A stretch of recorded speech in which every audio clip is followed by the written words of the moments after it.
In particular, I'll pass the question over to Senator Bruno, who's more conversant with the problem. Pero ang pagkaintindi ko, biggest part of the problem is something close to 50% of all of the water is called non-revenue water. Yung sabihin nun, yung may tagas. Okay. Na yung pinakamalaking parte nun sa pagtagas yung infrastructure itself, kailangan ang daming bubungkalin, papalitan yung mga pipes para mula yung wastage yun. Pero may mga medyo nagdidikit ng hindi tamang pagdikit. So, ang solusyon is one part is yung dagdagan yung supply. And there are, the report by the water tells me that there are parang four sources of this water. Yung bigger solution which Senator will explain further is yung investments involved will probably need parang very big financial resources that will be provided by the private sector. And baka gusto ko sasabihin niya, may base to Senator. The President has recognized that we have a water problem here in Iloilo. And there are two issues basically. One is the distribution and the other one is the supply. On the distribution, as the President said, nearly 50% are non-revenue water, which means that many of these the water supply are either lost or is not being paid for by the consumers.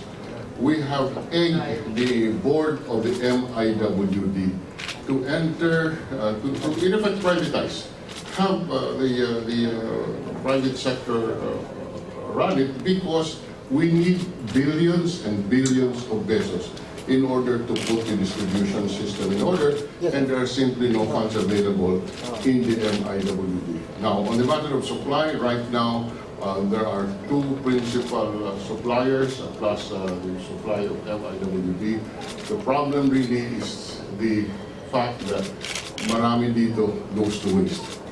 So on the long term, so we have to solve the distribution problem, and that is being solved by talking to the private sector and let them finance the repair of the distribution system. And number two, on the supply, on the long term, the Halaon River project will provide us over 85,000 cubic meters of surface water daily, so that we even environmentally that is good, because we do not, so we stop these deep wells from being operated, which is bad for environment. So the President is very conscious of the need to solve this issue. He inherited this problem, and there are concrete solutions to what we face in Iloilo on the water supply.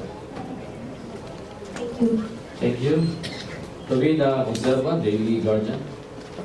Good afternoon, Mr. President. Sir, Senator Gerlon earlier said that the construction of the Halaor Phase 2 project is expected to start in November. Sir, can you assure us if the project will be realized before your term ends next year? I would want to do that, no? Pero 4-year project So if it starts this year, plus 4, lampas sa June 30, 2016, where my term ends. I think we can accomplish at least the first, there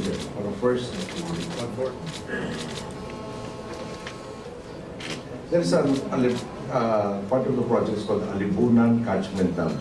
I understand this will be completed before my term ends.